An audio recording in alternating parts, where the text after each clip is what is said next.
Hello everyone, welcome to ग्यारह सकते short. ग्यारह सकते शॉर्ट में आप सभी का बहुत बहुत स्वागत है। तो वाकई वापस हम लौट के आ गए हैं अपने मैथ्स की क्लास में। और मैथ्स में हम लोग कर रहे थे डेटा इंटरप्रिटेशन, और उसमें मैंने आपको कई तरह के ग्राफ्स को जो है सॉल्व करना सिखा दिया है अभी तक। कल हम लोगों ने पढ़ा था यहाँ पे दो तरह के टाइप बताए थे। दो तरह के टाइप में आपको पहला टाइप जो था वो डिग्री वाले क्वेश्चंस थे। दूसरे टाइप में आपको परसेंटेज वाले क्वेश्चंस को सॉल्व करना था, जिसका फर्स्ट टाइप हम लोग कल कर चुके हैं। और आज हम लोग करने वाले हैं परसेंटेज वाले टाइप्स के क्वेश्चन। ठीक है। अगर परसेंटेज में इस तरह का क्वेश्चन आपको दिया हो तो किस तरह से हम क्वेश्चन को सॉल्व करेंगे, ये चीज़ आज हम इस वीडियो में देखने वाले हैं। तो वीडियो जो है बहुत ज़्यादा बेनिफिशियल होने वाला है for every exam, every and each exam आप बोल सकते हो। बिकॉज मैथ्स एक ऐसा सब्जेक्ट है जो कि आपके हर एग्जाम में आता है। जो भी कॉम्पिटेटिव एग्जाम्स होते हैं उसमें मैथ्स पूछा जाता है, और डीआई तो हर जगह ही पूछी जाती है। सबसे अच्छी बात ये होती है डीआई की स्कोरिंग होता है, और जब भी आएगा तो आपको 4 या 5 क्वेश्चन के सेट में ही आता है। तो चलिए शुरू करते हैं हमारा आज का वीडियो। दिख रहा होगा आपको, टाइप 2 है ये। एक परिवार के द्वारा अनुमानित अपने मासिक व्यय का बजट यहाँ दिया हुआ है। कुल वेतन यानी कि मासिक व्यय, मंथली कितना वो लोग खर्च कर रहे हैं, व्यय कर रहे हैं, ठीक है, उसका एक बजट दिया हुआ है। कुल वेतन यानी कि कितना प्रति माह वेतन है, वो है रुपये 32,000। यानी कि 32,000 रुपये जो है मंथली क्या है, उनकी इनकम है, या फिर आप कह सकते हो सैलरी है, जो भी कहना चाहो। दिया कैसे है, देखो एक सर्कल के माध्यम से दिया हुआ है। ठीक है।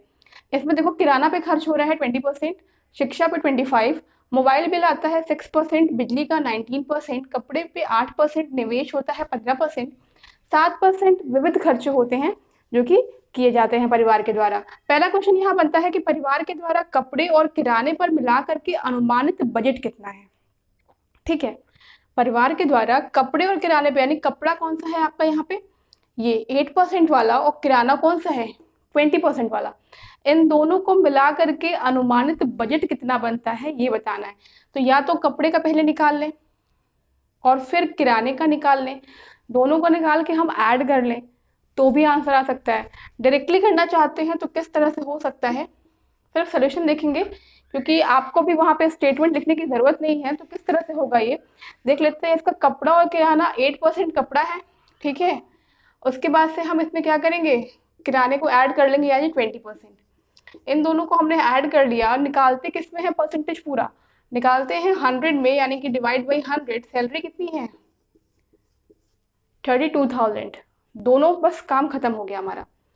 कपड़े का कितना है 8%, किराना कितना है 20%, दोनों को हमें ऐड करना था। या तो अलग अलग निकाल लो या तो एक साथ निकाल लो, वापस में हमें उसे ऐड ही करना है। तो क्यों ना पहले ही इनके परसेंटेज को ऐड करके निकालें। तो ये देखो 0 0 कट गया यहाँ से, ये आपका हो जाएगा 28 मल्टीप्लाई बाई 320। मल्टीप्लाई करके देखना है कि कौन सा ऑप्शन इसमें सही बैठ रहा है। लास्ट में देखो 8 टू 16 आ रहा है, लास्ट में कोई 6 वाला ऑप्शन ही सही होगा। फिर भी क्रॉस चेक करने के लिए हम मल्टीप्लाई करेंगे इसको। ठीक है। 0 भी है, 8960 रुपीज 8960। यानी कि जो पहला वाला ऑप्शन है इसका ये सही है, रुपीज 8960, यानी 8,960 रुपए। ठीक है। ये अभी आपको समझ में आ गया होगा। करना क्या है इस तरह के क्वेश्चन में, या तो फिर आप इसको एक एक करके सॉल्व कर लो। पहले आप कपड़े के लिए पूछ रहा है तो कपड़े के लिए अलग से निकालो। अलग से कैसे निकालेंगे, सेम यही चीज करना है, 8/100 मल्टीप्लाई बाई 32,000। ठीक है। किराने के लिए निकालोगे, यही काम करना है। बस हमने क्या किया है, क्योंकि दोनों को हमें अनुमानित बजट पूछा था, यानी कि दोनों को ऐड ही करना पड़ता बाद में, तो हमने स्टार्टिंग में ही इसको ऐड कर लिया है, और ऐड करके क्या किया है, इसे सॉल्व कर लिया है। तो ये आपका आ गया है 8960। अब आप सोच रहे होगे कि आपको पहले से कैसे आंसर मालूम था। मालूम नहीं था आंसर। लास्ट में देखो यहाँ पे 6 आ रहा है, और हमने क्या किया था, इस 0 को छोड़ करके 8 × 16 मल्टीप्लाई कर लिया था, तो यानी 6 यहाँ आने वाला था। ठीक है। तो ऑप्शन देख के मालूम चल रहा था कि 6 तो कहीं लास्ट में है ही नहीं, सिर्फ इसी में 6 है। तो बिना मल्टीप्लाई किए भी समझ में आ रहा था कि यही आंसर होगा। फिर मल्टीप्लाई करके यहाँ पे हमने क्रॉस चेक भी किया है, तो आंसर आपका आ गया है रुपीज 8,960। देखते हैं हमारा नेक्स्ट क्वेश्चन क्या कह रहा है कि परिवार के द्वारा बिजली और मोबाइल बिल के अनुमान की राशि में कितना अंतर है। ठीक है। यहाँ पे अनुमानित बजट पूछा गया था, यानी कि दोनों को मिला करके। यहाँ पे दोनों के कह रहा है कि अनुमान की राशि में अंतर कितना है। सेम वही प्रोसेस है, बस यहाँ पे प्लस की जगह माइनस हो जाएगा। ठीक है। क्योंकि डिफरेंस पूछ दिया है, डिफरेंस पूछा गया है, तो प्लस की जगह पे माइनस कर देंगे तो हमें डिफरेंस मिल जाएगा। तो किस तरह से सॉल्व करेंगे इस तरह के क्वेश्चन को। बिजली और मोबाइल पूछा हुआ है, बिजली का कितना है 19% है, मोबाइल का कितना है 6% है। दोनों में से बड़ा कौन सा है? बिजली वाला। 19% हम खर्च कर रहे हैं, तो 19 माइनस 6 कर देंगे अपॉन टोटल 100 में होता है, और सैलरी कितनी है? 32,000। ठीक है, ये 0 0 यहाँ से कैंसिल आउट हुआ, 19 में से 6 हम माइनस करेंगे तो 13 आएगा, 320। ठीक है, अब देखो यहाँ पर भी देख लो, लास्ट में 3 2 6 आ रहा है, यानी 6 किसी में आ रहा है? इसमें आ रहा है, यानी कि ये सही होगा। गाय माता बोल रही है बहुत तेज। चलिए ठीक है, सभी को राइट है बोलने का। तो ये हो गया आपका 3 2 6, यानी कि ये वाला आंसर सही होना चाहिए। इसको भी क्रॉस चेक कर लेते हैं। 32 मल्टीप्लाई बाई 13, 3 2 6, 6 3 9 हो गया, और ये हो गया आपका 6 11 4 4160। 4160 जो है सेकंड वाला, इसका ऑप्शन सही है यहाँ से, यानी ₹4160। ठीक है, बी वाला ऑप्शन सही है। इसमें भी क्या हो सकता था कि अगर आप चाहते तो बिजली का और मोबाइल का दोनों का अलग अलग पहले परसेंटेज निकाल लेते और उसके बाद से इसे सॉल्व कर सकते थे, लेकिन अगर आपको एक साथ ही निकालना है, क्योंकि डिफरेंस ही निकालना है, तो क्यों ना हम परसेंटेज में ही पहले इसको माइनस कर लें और उसके बाद ही सीधे इसको सॉल्व कर ले, तो भी हमारी वैल्यू जो है उस तरह से हमें मिल जाएगी। तो ये हमारा 2 क्वेश्चन रहा है, इस पे देख लेते हैं बाकी के क्वेश्चन। तो नेक्स्ट क्वेश्चन आपको दिख रहा होगा कि अचानक एक शादी की वजह से परिवार कुल ₹3040 का विविध व्यय करता है। ठीक है, परिवार में अचानक एक शादी पड़ जाती है जिसकी वजह से परिवार को जो है कुल का विविध व्यय, यानी कि ₹3040 जो है वो विविध में व्यय कर देता है। ठीक है, इस शीर्ष के अंतर्गत बजट में निर्धारित राशि से कितनी वृद्धि हुई है? पहले से ही हमने जो है बजट में विविध को एक स्थान दे रखा है, दिख रहा होगा आपको ये 7%, यानी कि पहले से ही जो भी हमारे पास जो हमारी सैलरी थी, जो वेतन बन रहा था, उसमें से 7% जो है वो विविध की तरफ खर्च हो रहा था। उसके बाद से एक्सेस में कह रहा है कि ₹3040 खर्च हो गए हैं, तो आपको बताना है कि कितनी वृद्धि हुई। ठीक है ना, कितनी वृद्धि हुई, यानी कि जो आप निकालोगे वैल्यू, उसका और इसका जो डिफरेंस आएगा वही वृद्धि हुई होगी। ठीक है, तो सोल्यूशन में इसको हम कर लेते हैं। सिंपली हमें करना क्या है, पहले हमें ये देख लेना है कि जो हमारे पास कुल वेतन था उसमें विविध का अमाउंट कितना है। ठीक है, तो विविध को कितना मिला, विविध में खर्च राशि कितनी है, विविध को कितना मिल रहा है? 7% मिल रहा है ना, यानी 7 कितने में होता है? 100 में होता है। सैलरी कितनी है? 32,000। ठीक है, तो ये आपका हो गया, यानी कि ₹2240। ₹2240 जो है पहले से ही जो है इस वेतन में से विविध में खर्च किया जा रहा है।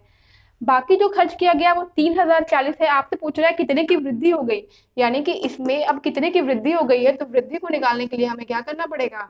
रुपए 3040 में से हमें क्या करना पड़ेगा? रुपए 2240 को माइनस कर देना पड़ेगा। तो कितना आ जाएगा? आप देख लो, 0 0, यहाँ से आपका कितना हो गया? 10 में से 2 गया 8, यानी कि रुपए 800 की वृद्धि हो रही है। और ऑप्शन नंबर सी यहाँ से आपको दिख रहा होगा कि ये सही आंसर है। ठीक है, ऑप्शन नंबर सी जो है यहाँ से सही आंसर है। नेक्स्ट देख लेते हैं। नेक्स्ट हमारा जो क्वेश्चन है कि परिवार ने किराए पर वास्तव में रुपए 4672 खर्च किए हैं। ठीक है, किराए पर कितना खर्च किया है? यहाँ पर देखो 20% दे रहा है आपको।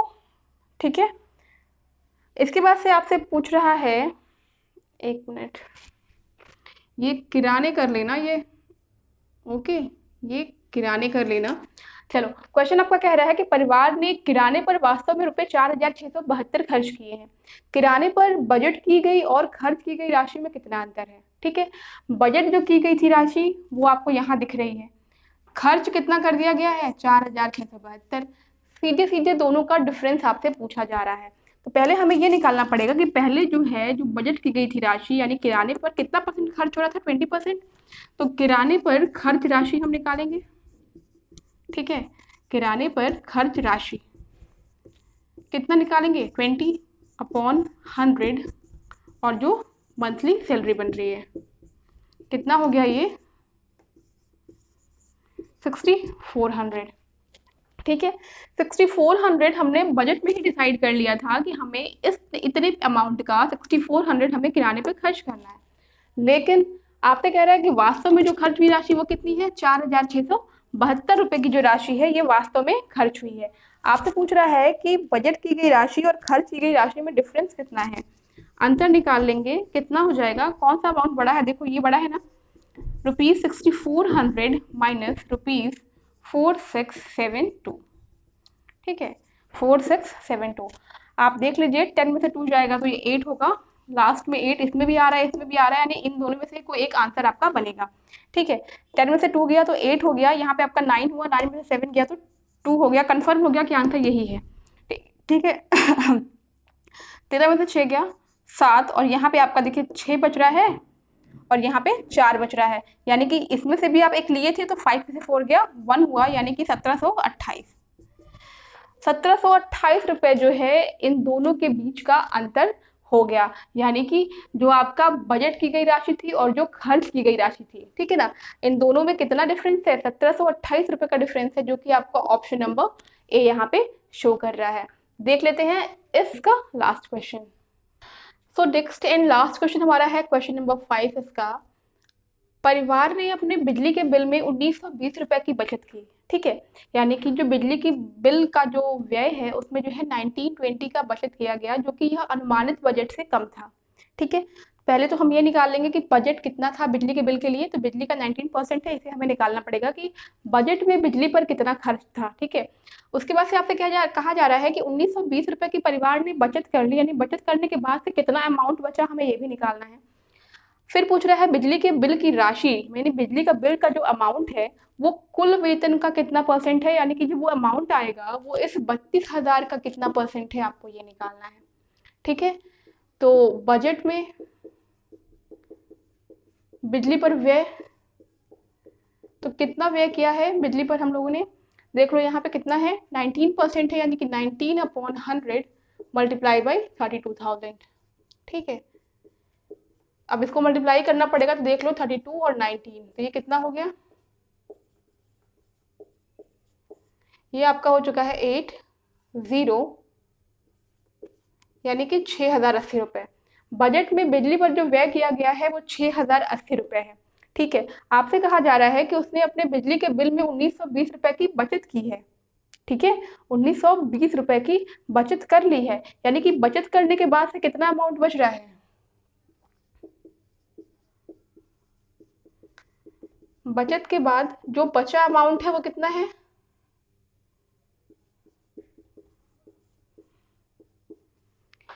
6,080 और ये है आपका 1920, यानी कि 6,080 और ये आपका 1920, यानी कि ये वाली जो राशि है वो इतना बचत करने के बाद से यहाँ पे बच रही है। तो कितना हो गया, 0 में से 0 गया 0, 8 में से 2 गया 6, 10 में से 9 गया 1 और 5 में से 4 गया 5 में से 1 गया 4, यानी 4,160 रुपए आपके पास बच रहे हैं। आपसे पूछ रहे हैं बिजली के बिल की राशि, यानी जो बिजली के बिल की राशि आ गई, ठीक है ना, बचत के बाद जो बची राशि है, यही ना राशि बच रही है, ये किसकी है, बिजली वाली राशि है। ये राशि जो है, ये वाली जो राशि जो है, आपसे पूछ रहा है कि कुल वेतन यानी कि 32,000 का कितना परसेंट है। परसेंटेज किसमें निकालते हैं, हमेशा 100 में निकालते हैं। 1 2 3 1 2 3 416/32 आया है, इसे क्या करना है, सिंप्लीफाई करना है, रिड्यूस करना है। देख लो ये आपके ऑप्शन दे रहे हैं। ठीक है, अब चलो करते हैं, 4 से जाना चाहिए, 4 8 32, ये आपका 4 4 16, ठीक है, 8 1 8, 8 3 24, यानी कि 13% यहाँ से आपका आंसर आ रहा है। और यहाँ पे ऑप्शन नंबर डी जो है इसका सही आंसर हो जाएगा, यानी कि 13% इसका सही आंसर हो जाएगा।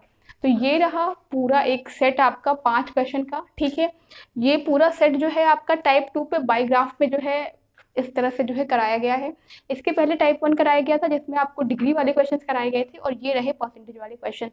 आपको देखो कितने तरह के करा दिया गया है। आपको मैंने कराया था सबसे पहले टेबुलेशन के क्वेश्चंस कराए हैं। ठीक है, मैं पहले क्या कर रही हूँ, आपको सारी चीज़ें मतलब यहाँ पे बता दे रही हूँ कि डीआई में किस किस तरह से आपसे क्वेश्चन पूछे जा सकते हैं।